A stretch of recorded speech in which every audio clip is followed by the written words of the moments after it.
உச்ச நீதிமன்றம் சிபிஐக்கு மாற்றி உத்தரவிட்டிருக்கு. மாநில போலீஸ் விசாரிச்சா அது திமுக கண்ட்ரோல்ல இருக்கும், சிபிஐ விசாரிச்சா அது பாஜக கண்ட்ரோல்ல இருக்கும்.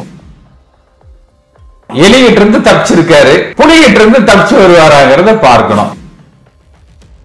எடப்பாடி பழனிசாமி நடுவுல அனாதை குழந்தையை போல அங்கங்க இருப்பாரு. தவாகாவுக்கு இது ஒரு சிரமம்.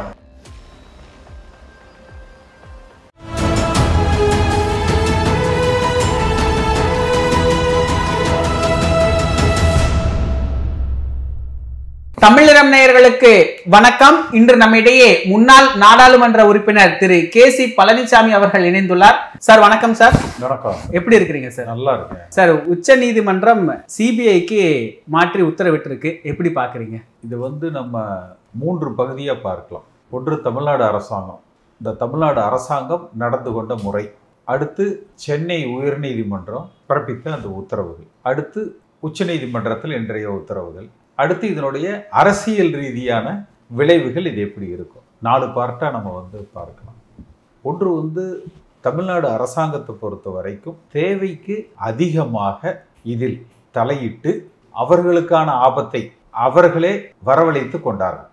நீங்கள் வழக்கமாக இப்படி ஒரு சம்பவம் நடந்த உடனே அதை கரூர் காவல்துறை விசாரிக்கிறாங்க. தமிழ்நாடு அரசாங்கத்துக்கே ஒரு எஸ்ஐடி, ஒரு சிறப்பு புலனாய்வு குழு அமைப்பதற்குண்டான அதிகாரம் இருக்குது. அவர்களே ஒரு எஸ்ஐடியை அமைத்து கரூர் போலீஸோட சேர்த்து இதை விசாரித்து நடவடிக்கைகளை எடுத்திருக்கலாம். அது செய்யலை. அடுத்து அப்படி எஸ்ஐடி வேணும்ன்றதா, எஸ்ஐடி வேண்டாம், கரூர் போலீஸே விசாரிக்கட்டும் என்பது தான் தமிழ்நாடு அரசாங்கத்தினுடைய நிலைப்பாடு என்றால், சென்னை உயர்நீதிமன்றத்தில் நீதிபதி செந்தில்குமார் அவர்களிடத்துல எங்களுக்கு எஸ்ஐடி வேண்டாம், கரூர் போலீஸை விசாரிச்சிருவாங்க என்று அவர்கள் தெரிவிச்சிருந்திருக்கலாம்.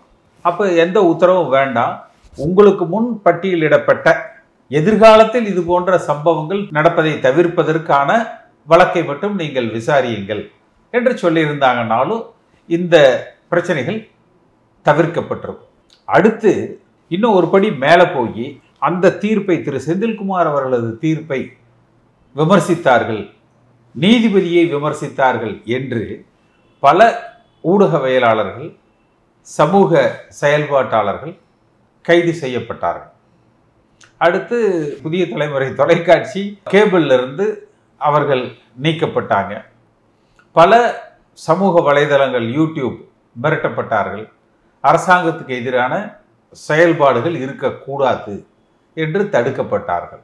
அப்போ இதெல்லாம் ஏதோ ஒரு உள்நோக்கத்தோடு ஒரு மிகப்பெரிய அடக்குமுறையை தமிழ்நாடு அரசாங்கம் ஏவி இருந்தது. அப்படி ஏவுகிற பொழுது நடந்த சம்பவத்தில் திமுகவுக்கு ஏதேனும் தொடர்பு இருக்கிறதா? ஏன் அரசாங்கம் இதில் தேவைக்கு அதிகமாக, ஏன்னா இதே கள்ளக்குறிச்சி அந்த கள்ளசாராய சம்பவத்தில் அரசாங்கம் இது போலவெல்லாம் நடந்து கொள்ளலை, அப்போ இதில் மட்டும் ஏன் நடந்து கொள்கிறார்கள் என்கிற ஒரு சந்தேகம் திமுக மீது எல்லோருக்கும் ஏற்பட்டது. இது ஒன்று. அடுத்து நீதியரசர் திரு செந்தில்குமார் அவர்களது உத்தரவில் தேவையில்லாமல், அதாவது அவர் முன் இருந்த வழக்கு, நான் கூட அது எங்களோட அந்த வாட்ஸ்அப் குரூப்லையெல்லாம் அதை போட்டிருந்தேன். அவர் முன்னால் பட்டியலிடப்பட்டது எதிர்காலத்தில் இது போன்ற சம்பவங்கள் நடப்பதை தவிர்ப்பதற்கு என்ன மாதிரியான ஒரு வழிமுறைகளை வகுக்க வேண்டும் என்பதுதான் வழக்கு. ஆனால் அவர் தீர்ப்பு கொடுத்தது எல்லாமே மதுரை உயர்நீதிமன்றத்தினுடைய எல்லைக்கு உட்பட்டது. அப்போ சம்பந்தம் இல்லாமல் அவரது அந்த உத்தரவு, அதனால் ஏற்பட்ட அந்த விளைவுகள், அதை விமர்சித்தவர்கள் கைது செய்யப்பட்டது. அடுத்து பல விஷயங்களை, அதாவது இன்னொரு விஷயம், அதில் சம்பந்தப்பட்ட அந்த தவாக கட்சி அல்லது விஜய் அவர் முன் ஒரு எதிர்மனிதாரராக சேர்க்கப்படுவதற்கு முன்னாலேயே, வழக்கு விசாரணைக்கு எடுத்துப்பட்ட உடனேயே அன்றே அதற்கு ஒரு உத்தரவும், பெரிய வாத பிரதிவாதங்கள் இல்லாமல், ஒரு பிரதிவாதங்களே இல்லாமல் அந்த உத்தரவு வழங்கப்பட்டுள்ளது. அது நிச்சயமா நீதிமன்ற நடைமுறைகளுக்கு எதிரானது. அதைத்தான் இன்றைக்கு உச்ச நீதிமன்றமும் சுட்டி காட்டி இருக்குது. ஸோ குறைந்தபட்சம் எதிர்காலத்தில் நீதிமன்றங்களில் சரியான நடைமுறைகள் பின்பற்றப்பட வேண்டும் என்பதை உச்சநீதிமன்றம் இந்த வழக்கை ஒரு முன் உதாரணமாக கொண்டு ஒரு கைட்லைன்ஸ் கொடுக்கணும்.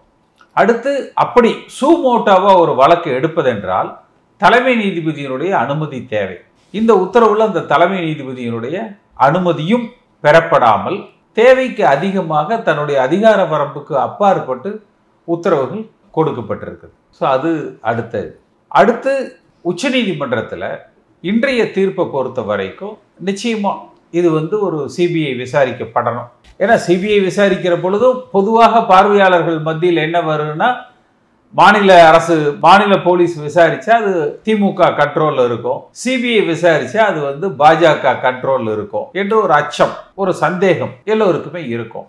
உச்சநீதிமன்றம் ஒரு ஓய்வு பெற்ற உச்சநீதிமன்ற நீதிபதியை நியமித்து அவரோடு 2 ஐஜி அந்தஸ்துக்கு குறையில்லாத 2 அதிகாரிகள் IPS ஆபீசர்ஸ்களையும் போட்டு ஒரு கண்காணிப்பு குழுவையும் உருவாக்கி இருக்கிறாங்க. அந்த கண்காணிப்பு குழுவுக்கு சிபிஐ அந்த விசாரணை குறித்த முன்னேற்றங்களை மாதாந்திர அறிக்கையாக அவர்களிடத்துல கொடுக்கணும் என்று உத்தரவு பிறப்பிச்சிருக்கிறாங்க. ஆனா அதுலேயும் கூட இன்றைக்கு 2 பேர் அவர்களது பெயர்கள், அவர்கள் மனுதாரர்களே இல்லை, போலியாக அவர்கள் பெயர் பயன்படுத்தப்பட்டு நீதிமன்றத்தில் அவர்கள் பெயர் அவர்களுக்கு தெரியாமலேயே அந்த வழக்கு தொடுக்கப்பட்டு இருக்கிறது என்கிற குற்றச்சாட்டுகள். ஆனா அது இந்த வழக்கு இன்றைய தீர்ப்பு அது பெரிய அளவுல பாதிக்காது. ஏன்னா நீதிமன்றத்தில் SIT போட சொல்லி தாவேகா கட்சி சார்பில் இருக்கு, SIT போட்டாங்க. பாஜக சார்பில் அந்த உமா ஆனந்தன் சொல்லி ஒரு அம்மா சென்னையில் பாஜக கவுன்சிலர், அவங்க போட்டதுல சிபிஐ கேட்ட வழக்கு இருக்கு. அதனால பாதிக்கப்பட்டவர்கள் தரப்புல அதுல தவறுகள் நடந்திருந்தாலும் கூட அந்த தவறுகளை தனியாக சிபிஐ விசாரிக்கும் என்று இன்றைக்கு நீதிபதி சொல்லியிருக்காங்க. அதனால இந்த உத்தரவு பெரிய அளவுல பாதிப்பதற்கான வாய்ப்புகள் இல்லை. ஆனா இன்றைய உச்சநீதிமன்ற தீர்ப்பிலும் கூட ஒரே ஒரு குறைபாடுன்னு நம்ம பார்த்தோம்னா, அந்த ஹியரிங் சென்ற வெள்ளிக்கிழமை சென்ற வாரத்துல முடிந்த பொழுது திமுக சார்பில், தமிழ்நாடு அரசாங்கம் சார்பில் பதில் மனு தாக்கல் செய்யணும், கவுண்டர் ஃபைல் பண்ணணும்னு சொன்னாங்க. நாங்க உத்தரவு போடுறோம், ஆர்டர்ஸ் ரிசர்வ்டு, நீங்க அதை உடனே ஃபைல் பண்ணுங்கன்னு சொன்னாங்க.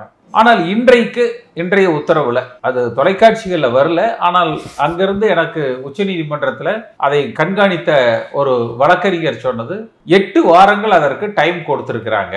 8 வாரங்கள் தமிழ்நாடு அரசு பதில் கொடுக்கிறது. அப்போ ஒரு பதில் மனுவே இல்லாமல் ஒரு உத்தரவு பிறப்பிக்கப்பட்டிருக்கு. இந்த பதில் மனு 8 வாரம் கழிச்சு எப்படி கொடுத்தா என்ன, 8 வாரத்துக்குள்ள சிபிஐ தன்னுடைய பணியை துவங்கிடுவாங்க. அது ஒருவேளை குறைந்தது 1 நாள் 2 நாள் டைம் கொடுத்து அந்த பதில் மனுவை பெற்று இப்படி ஒரு உத்தரவு பிறப்பித்திருந்தால் சரியாக இருக்கும். நீதிமன்ற நடைமுறைகள்ல எப்படி நம்ம திரு செந்தில்குமாருக்கு சொல்றோம், எதிர்த்தரப்பு கேட்காம நீங்க எப்படி உத்தரவு போட்டீங்க? உச்சநீதிமன்றத்துக்கு எல்லா அதிகாரங்களும் இருக்கு, அதிகார குறைவு இல்லை. இப்ப இது மாதிரி மதுரை கோர்ட்டோட நீங்க எப்படி உத்தரவு போட்டீங்கிறதல்ல. ஆனால் அந்த பதில் மனு இல்லாமல் அந்த பதில் மனுவுக்கு 8 வாரம் டைம் கொடுத்துட்டு இதை ஒரு இன்டரிம் ஆர்டர் என்று சொல்றாங்க. அந்த இன்டரிம் ஆர்டரை பாஜக எப்படி பயன்படுத்தும்னா, 8 வாரத்துக்குள்ள விஜய் கூட்டணிக்கு ஒப்புக்கணும். இந்த 8 வார டயத்துக்குள்ள விஜய் கூட்டணிக்கு ஒத்துக்கொள்ள வேண்டும். இல்லைன்னா சிபிஐ பொறுத்த வரைக்கும் இந்த விசாரணையை அவர்கள் இல்லை இதுல நாங்க விசாரிக்கிறதுக்கு ஒண்ணுமே இல்லை, மாநில போலீஸே விசாரிக்கலாம் என்று தள்ளி விட்டுருவாங்க என்று விஜய் மிரட்டப்படுவதற்கு வாய்ப்புகள் இருக்கு. அப்ப அவர் கூட்டணிக்கு ஒத்துக்கொள்ள வேண்டிய நிர்பந்தத்துல அப்ப விஜய் இதுல இருதலை கொல்லி எலும்பாக ஒன்னா மாநில போலீஸோட கட்டுப்பாட்டுல திமுக செய்கிற நெருக்கடிகளை அவர் தாங்கணும், அல்லது சிபிஐ கொடுக்கிற நெருக்கடிகளை தாண்டணும். இந்த சந்தர்ப்பத்தை இந்த 8 வார டயம்ங்கிறது 8 வாரத்துக்குள்ள அந்த கவுண்டரை பேஸ் பண்ணி சிபிஐ ஒரு நிலைப்பாடு எடுக்கலாம். அந்த நிலைப்பாடு நிச்சயமா பாரதிய ஜனதா கட்சியினுடைய அரசியல் ஆதாயத்துக்கு ஏற்ற வகையில தான் சிபிஐயினுடைய நிலைப்பாடுகள் உருவாக்கப்படலாம் அல்லது திரிக்கப்படலாம், திணிக்கப்படலாம்.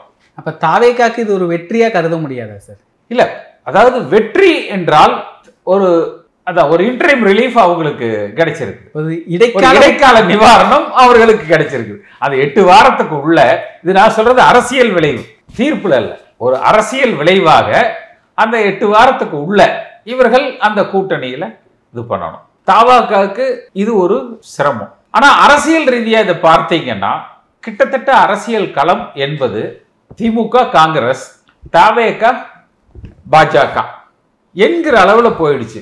எடப்பாடி பழனிசாமி எங்கேயோ ஒரு பக்கம் பிரச்சாரம் பண்ணிட்டு இருந்தார்ல, அவருக்கு இதுல ஒரு ரோலோ அவருக்கு இதுல ஒரு சீனோ இருக்கிற மாதிரி தெரியல. இதுல இந்த போலி அவரை பொறுத்த வரைக்கும் நீங்க தான் மாப்பிள்ள, நீங்க தான் மாப்பிள்ள, நீங்க தான் சிஎம் அப்படிங்கிற அந்த கனவுல அவர் போயிட்டு இருக்காரு.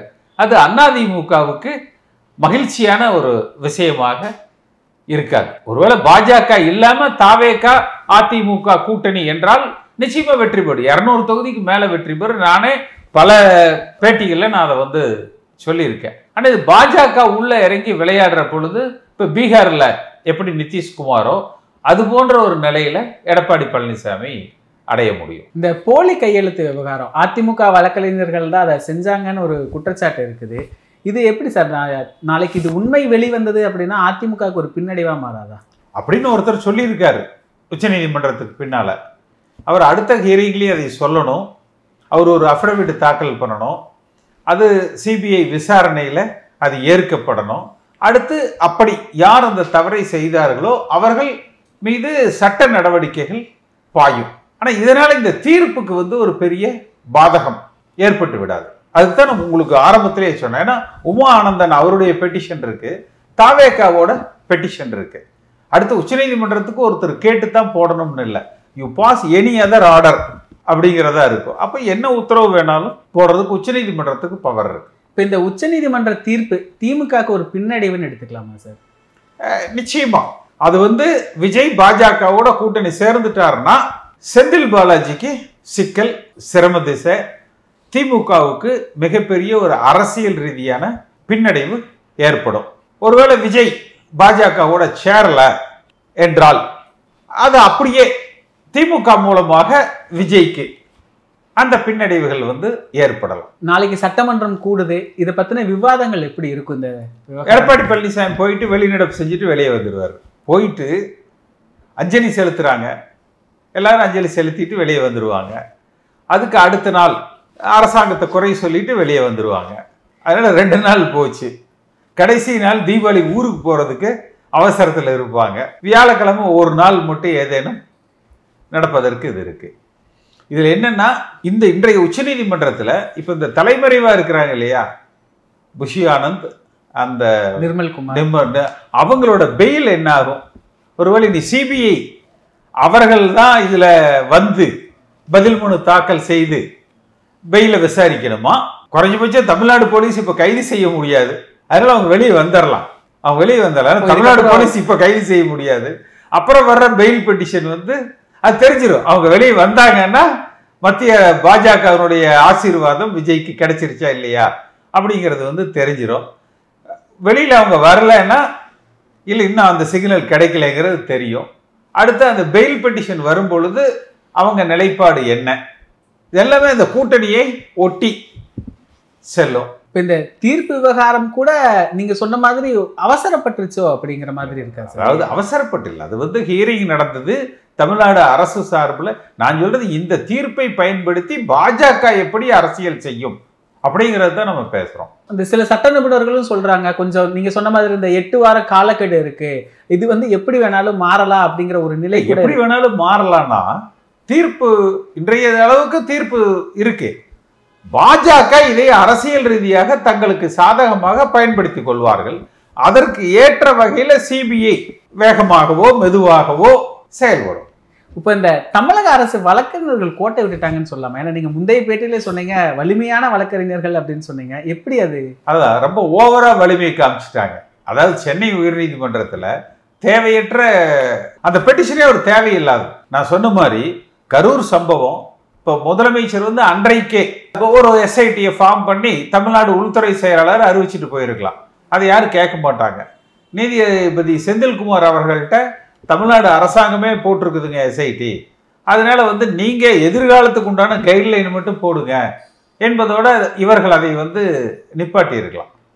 இது அந்த நீதியரசர் செந்தில்குமாருடைய அந்த தீர்ப்பு தான் உச்ச நீதிமன்றத்தில் அதிகமாக விமர்சிக்கப்பட்டிருக்குது.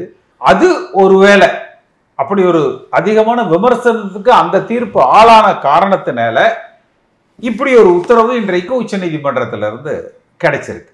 இப்போ இந்த உச்சநீதிமன்ற தீர்ப்பு இதுக்கப்புறம் அரசியல் கள நிலவரம் என்ன மாதிரியான தாக்கத்தை ஏற்படுத்தும் சார்? ஒரு தாக்கம் இல்லை. விஜய் ஒரே கேள்விதான். விஜய் பாஜகவோடு கூட்டணி சேர்ந்தால் தாவேகாவுக்கு சகல ஆதரவுகளும் கிடைக்கும் மத்திய அரசாங்கத்திலிருந்து.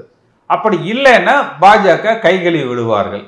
மீண்டும் இது மாநில அரசாங்கத்தில் அவர்கள் கைக்குள்ள இருக்கும். இது கூட்டணி ரீதியான ஒரு நிலைப்பாடு தான், அரசியல். அதுல வச்சு ஒரு அரசியல் பாஜகவும் திமுகவும் விளையாடும். எடப்பாடி பழனிசாமி நடுவுல அனாதை குழந்தையை போல அங்கங்க இருப்பாரு. ஏன்னா அவரு கூட சொல்றாரு, இந்த கொடி விவகாரத்தை மறுபடியும் பேசியிருக்கிறாரு. எப்படி பேசியிருக்காருன்னா, நான் சொன்ன அந்த மாதிரி கொடியெல்லாம் தூக்கிட்டு வராதிங்க, உங்க தலைமை முதல்ல சொன்ன அடுத்த கட்சி கொடிய அதிமுகவுல கடந்த காலங்கள்ல காட்டுற அந்த ஏற்றுக்கொள்ள மாட்டார்கள். அதை கூட்டு தேர்தலுக்கு முன்பாக அதை ஏற்றுக்கொள்ள மாட்டாங்க. இப்ப இந்த சிபிஐ விசாரணை கூட்டணி அறிவிச்சு தேர்தல் காலத்துக்கு கூட்டணியாக செல்லுகிற பொழுதுதான் எல்லா கட்சிக்கும் இப்ப பாஜக கொடி இருக்கு, அதை ஏத்துப்பாங்க. ஏன்னா பாஜகவோட கூட்டணி உறுதியாயிடுச்சு. கூட்டணி உறுதியாகாத தாவாக்காவ. ஆனா இவரே என்ன சொல்றாருன்னா, நான் சொன்னேன் உங்க மாவட்ட செயலர் கேளுங்க, உங்க தலைமைக்கு கேளுங்கன்னு. இவர் தொண்டர்கள் மூலமாக விஜய்க்கு அழுத்தம் கொடுக்கிறாராம். அந்த தொண்டர்கள்ட்ட ஒரு நல்ல பேர் வாங்குற முயற்சின்னு கூட பார்க்கலாமா சார்? அதெல்லாம் சின்னத்தனமான முயற்சி. அது அந்த மாதிரிலாம் கட்சி கட்டுப்பாட்டை மீறி அவர்கள் செயல்பட மாட்டாங்க. சிபிஐ விசாரணை இப்ப பாஜக பிடியில விஜய் வந்துட்டாரு அப்படிங்கிற மாதிரி நம்ம புரிஞ்சுக்கலாம். இப்போ எப்படி சார் இது விஜய் வந்துட்டாரு நம்ம புரிஞ்சுக்க முடியாது. இந்த 2 மாச காலத்துக்குள்ள டிசம்பருக்குள்ள இதுல பெரிய அரசியல் நிலைப்பாடுகளை பாஜக தங்களுக்கு சாதகமாக்க முயற்சி செய்வாங்க. இப்ப பீகார்ல பாத்தீங்கன்னா இப்ப நிதிஷ்குமார் கிட்டத்தட்ட டம்மி ஆயிட்டார். அடுத்த முறை இந்த தேர்தல் தான் கடைசி தேர்தலா இருக்கு. அடுத்த தேர்தல் பாஜக தலைமையில ஆட்சி அமைச்சிருவாங்க. அதை நோக்கித்தான் அவங்க போவாங்க. இது விஜய்க்கு ஒரு பாசிட்டிவ் ஆர் நெகட்டிவ் எப்படி எடுத்துக்கலாம் சார்? இல்ல, இன்றைய சூழ்நிலையில திமுக அதிக அழுத்தத்தை கொடுத்த காரணத்தினால இப்படி ஒரு நிலைப்பாடு. இதுல இருந்து அவர் தப்பிச்சிட்டார். பாஜக இருந்து அவர் எப்படி மீண்டு வர போகிறார் என்பதுல தான் அவருடைய எதிர்காலம் இருக்கும். அப்போ பாசிட்டிவ்னு எடுத்துக்க முடியாது, நெகட்டிவ். ஒரு பிரச்சனையில இருந்து வேற ஒரு பிரச்சனையில மாட்டிட்டாரு. ஆமா, எலிகிட்ட இருந்து தப்பிச்சிருக்காரு, புலிகிட்ட இருந்து தப்பிச்சு வருவாராங்கிறத பார்க்கணும். அப்படி தப்பிச்சு வந்தால் அரசியல் ரீதியா பலமானவரா அவர் நிலை பெறுவார். அப்படி தப்பிச்சு வராம பாஜக கூட கூட்டணி சேர்ந்தாருன்னா எதிர்காலம் கேள்விக்குறியா இருக்கும். அந்த நம்பகத்தன்மையை அவர் இழந்து விடுவார். ஏன்னா அவர் தான் சொன்னாரு கொள்கை எதிரி பாஜக என்று. தமிழ்நாட்டில் பாஜகவுக்கு எதிரான மனநிலை அதிகமா இருக்கு. ஆனா பாஜகவை கலட்டி விட்டுட்டு அதிமுக தலைமையில ஆட்சி, அதுல விஜயகாந்த் ஜெயலலிதா அம்மா போட்டாங்க இல்லையா, அந்த காம்பினேஷன் இருந்த 200 சீட் உறுதி. எடப்பாடி பழனிசாமி அதுக்கு தான் முயற்சிக்கணும். பாஜகவை எப்படியாவது அவருக்கு தெரியும் இல்ல, கையை காலை பிடிச்சி கொஞ்சம் அமைதியா இருங்க நாங்க பாத்துக்கிறோம்னு சொல்லி எடப்பாடி பழனிசாமி, அதாவது அதிமுக ஆட்சி விஜய் எப்படி ஜெயலலிதா அம்மா விஜயகாந்த் போட்டாங்க, இது நான் பலமுறை முன்னாடியே சொல்லியிருக்கேன். அது மாதிரி ஒரு கூட்டணியை அமைத்து களமிறங்கினால் 200 சீட் உறுதி. பாஜகவை தள்ளி வச்சிடணும்.